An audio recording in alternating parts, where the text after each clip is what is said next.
पोर्चुगल जुन फेजमा थियो त्यो फेजबाट चाहिँ बाहिर आइसक्यो। देयर आर मेनी लुप होल्सहरू थियो नि यो पोर्चुगल टिममा। हामीले देखेको छौँ डियर कङ्गोको अगेन्स्टमा जुन हिसाबले डिफेन्स गर्थ्यो, जुन हिसाबले एट्याक बनाएको थिएन, जुन हिसाबले चान्सेस मिस गरेको थियो नि, त्यहाँ चाहिँ केही लुप होल छ है भन्ने थियो। बट हिजोको म्याचमा चाहिँ पोर्चुगलले त्यसलाई चाहिँ टोटल्ली रङ साबित गरेको छ। एन्ड देन रोनाल्डो अब पोर्चुगलको कुरा हो, रोनाल्डोको कुरो नआउनेका कुरै हुने केटा हो। हिजोको गेममा रोनाल्डोले 2 गोल हानेको छ। अनि जुन प्रेसर थियो नि रोनाल्डोमाथि, गोल हान्नै पर्छ। इफ रोनाल्डोले स्कोर गरेन भने चाहिँ रोनाल्डो मार्केटमा कस्तो ट्रिट हुन्छ भनेर दे आर गुड। हिजोको कुरो गर्ने भने रोनाल्डोको पहिलो र दोस्रो गोल आई लाइक इट के पहिलो गोलमा जुन पोजिसन लिएर जुन एङ्गलबाट गोल हानेको थियो नि, प्रपर स्ट्राइकरको काम गरेको केटा हो। यस्तो राम्रो फिनिसिङ थियो त्यो गोल। इफ तिमीहरूले डियर कङ्गोको अगेन्स्टमा त्यस्तै गोल हेरेको भए चाहिँ हल्का त्यो बेला चाहिँ हल्का रोनाल्डोको मिस्टेक थियो भनौँ न होइन। बट हिजोको म्याचमा चाहिँ Ronaldo did good job. And then हामीले हिजोको गेमको कुरो गर्ने चाहिँ ब्रुनो फर्नान्डेज, नुनो मेन्डेज, भिटिनिया, यिनीहरू, पेद्रो नेतो, पर्सनल्ली मेरो ओपिनियनमा मलाई सबभन्दा एकदम काम गरेको चाहिँ नुनो मेन्डेज र जाओ कन्सेलोले। नुनो मेन्डेजले तिमीहरूले ग्राफमा हेर्न कसरी लेफ्ट ह्यान्ड साइडको प्ल्याङ्कमा कसरी ऊ छर्या छ कि एउटा समय त हेर्दा यो साइड चेन्ज गरेर राइट ह्यान्ड साइडकोमा पनि आइपुगेको रहेछ कि। तिमीहरूले यति बुझ कि हिजोको नुनो मेन्डेजले यस्तो यस्तो पास खेलाएको थियो, यस्तो बल कन्ट्रिब्युसनहरू दिएछ। तिमीहरूले पासेसहरू कसरी कटाएको छ, लङ पासहरू हेर। हालाकि लङ पासहरू चाहिँ मिस्टेक भइरहेको थियो नुनो मेन्डेजको। तर एन्ड देन बिग चान्सेस चाहिँ एउटा चाहिँ बिग चान्स क्रिएट गरेको थियो, बट कन्भर्ट भएन। एन्ड देन तिनीहरूले जाओ कन्सेलोको हिजोको कन्ट्रिब्युसन हेर। हालाकि जाओ कन्सेलोको राइट ह्यान्ड साइडमा त्यति बलहरू चाहिँ भएन, तर जति बल आएको थियो नि त्यति बलमा जाओ कन्सेलोले गरेको ग्रेट हो क्या। पासेसहरू हेर त, त्यसको प्ल्याङ्कमा चाहिँ जति बल थियो नि त्यो अनुसार पासेसहरू एउटा मात्रै रङ पास गरेको छ, नत्र अरू जम्मै पास चाहिँ कन्भर्ट गरेको छ। अनि तिमीहरूले ब्रुनो फर्नान्डेजलाई हेरेको त, ब्रुनो फर्नान्डेजले हिजोको गेममा तिमीहरूले ब्रुनो फर्नान्डेजले खासै केही गरेन भन्छ भने तिमीहरू चाहिँ एकदम मूर्ख हो कि केटा। किनकि तिमीहरूले ब्रुनो फर्नान्डेजको एसिस्ट देखेपछि हिजोको एसिस्ट देखाएको ब्रुनो फर्नान्डेजको। एन्ड देन ब्रुनो फर्नान्डेजको एसिस्ट र रोनाल्डोको गोल देखिस् हिजोको। रोनाल्डोको गोल कस्तो फिनिसिङ, कस्तो बक्सभित्र हालेर पठाएको थियो नि त्यो गोल, सेकेन्ड गोल। दुईटा बिग चान्स क्रिएट गरेको एक्लैले दुईटा। उहाँ एउटै टिमको एउटा पनि बिग चान्स क्रिएट हुँदैन कुनै बेला। ब्रुनो फर्नान्डेजले एक्लैले दुईटा बिग चान्स क्रिएट गराएछ। अनि तिमीहरूले भिटिनियालाई हेर भिटिनिया कसरी मिडमा चाहिँ डिफेन्स र अट्याकिङमा दुईटैमा चढेको थियो। हालाकि यसलाई डिफेन्समा राखेको डिफेन्सिभमा राखेको थियो हल्का, त्यही पनि अट्याकमा हेर कसरी चढेको थियो। जो हाफ लाइनभन्दा अगाडि गएर दिएको कन्ट्रिब्युसन हेर। अनि तिमीहरूले भिटिनियाको पास हेर, बिग चान्स क्रिएट गराएको छ भिटिनियाले। धरि बिग चान्स क्रिएट गराएको छ। पासेस कति तिमीहरूले एक्युरेट पासेस हेरिस भने, तिमीहरूले भिटिनियाको एक्युरेट पासेस हेरिस भने चाहिँ 95 छ कि 98मा 95 छ भनेको 97% चाहिँ एक्युरेट पास दिएको छ कि हिजो। लङ बल हेरिस भने त्यही एउटा लङ बल बिग्रेको हो, नत्र त भिटिनियाको लङ बल पनि त्यस्तै राम्रो कन्ट्रिब्युसन गरेको थियो लङ बललाई। एन्ड देन तिमीहरूले अब पेद्रो नेटोको हेरिस भने पेद्रो नेटोको कन्ट्रिब्युसन पनि हिजोको राइट ह्यान्ड साइडको प्ल्याङ्कमा चाहिँ राम्रै थियो भनौँ न।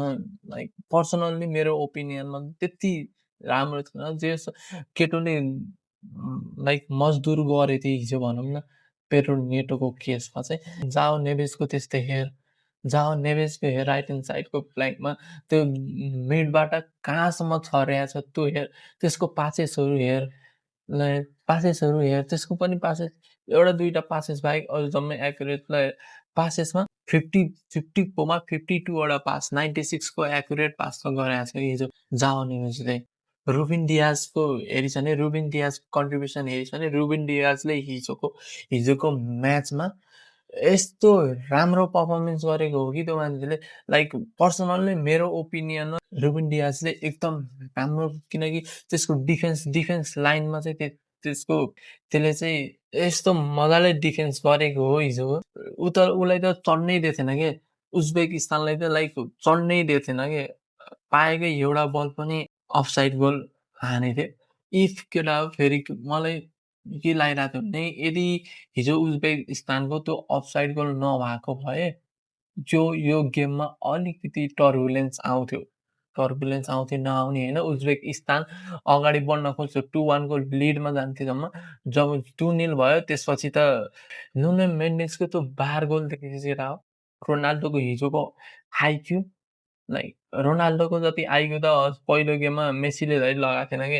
हालाकि दोस्रो गेममा लगाएको थियो मेसीले आई नो बट पहिलो गेममा मेसीले आइक्यू लगाएको थिएन कि रोनाल्डोले हिजो लगाएको आइक्यू हिजो तिमीहरूले रोनाल्डोको त फ्री किक हेरिस् भने नुनो मेन्डेसलाई हान्न दिएको नुनो मेन्डेस लास्ट मोमेन्टसम्म मलाई के लाग्थ्यो भने रोनाल्डोले फ्री किक हान्छ बट नुनो मेन्डेसले आएर यस्तो किप्पर त सकेन किप्परले कहाँबाट सक्छ तिमीहरूले हालाकि 99% गेस गर्न सके छैन कि हिजोको नुनो मेन्डेसले हान्छ भनेर जुन पोजिसनमा क्रिस्टियानो रोनाल्डो बचेछ नि त्यो पोजिसनबाट नुनो मेन्डेसले गोल हान्छ लाइक नुनो मेन्डेसले बार हान्छ भनेर मैले पत्ता थिएन अनि त्यस्तै केसको लास्ट कति मिनटमा आइगेस मैले बिर्सेँ त्यो लास्टमा हेरेको भए तिमीहरूले हेरेको भए त्यो रोनाल्डो आरामले निस्केर जुन टचेस लिएर हान्न खोज्छ नि टप किप्परको सेभ भनौँ न त्यसलाई टप सेभ गरेर किप्परले त्यो गोल हानेर रोनाल्डो चाहिँ ह्याट्रिकमा आउँथ्यो किन हिजोको गेममा चाहिँ काहीँ न काहीँ रोनाल्डोले चाहिँ ह्याट्रिक खोजेकै थिए है केटा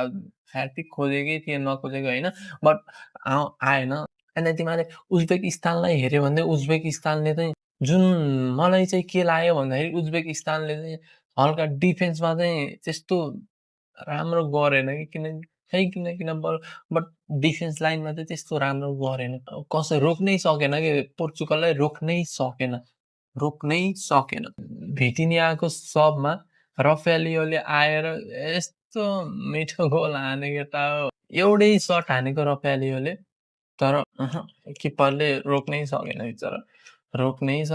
हिजोको गेमको उयोहरू मोमेन्टम जति पोर्चुगलमै थियो मोमेन्टम जति जम्मै पोर्चुगलमा थियो अनि बल पोजिसनको कुरा गरिस् भने बल पोजिसन पोर्चुगलमै थियो एक्जी बिचरा उज्बेकिस्तानको एक्जी हेरिस् भने जम्मा 0.24 छ बिग चान्स एउटा पनि क्रिएट गरेको छैन हालाकि बिग चान्स पोर्चुगलको केसमा हेरिस् भने big chance 7 big chance create गरेको छ कि पोर्चुगलले हिजोको म्याचमा मात्रै टोटल सट कति हानेको 17 सट हानेको 17 सटमा 7वटा बिग चान्स त्यो मध्ये पनि 5वटा त कन्भर्ट गरेको गोलमा 5वटा गोलमा कन्भर्ट गरेको केटा अनि तिमीहरूले ओमा हेरिस् भने जति पोर्चुगलको बिग चान्स थियो नि त्यति त बल्ल बिचरा उज्बेकिस्तानले टोटल सट हानेको थियो त्यही माथि पनि किप्परले हेरिस् भने 4 सेभ हाने छ कि पास यसरी खेला चाहिँ बिचरा बल त थिएन कि टोटल छँदै थिएन बिचरा उनीहरूकोमा त्यही माथि पनि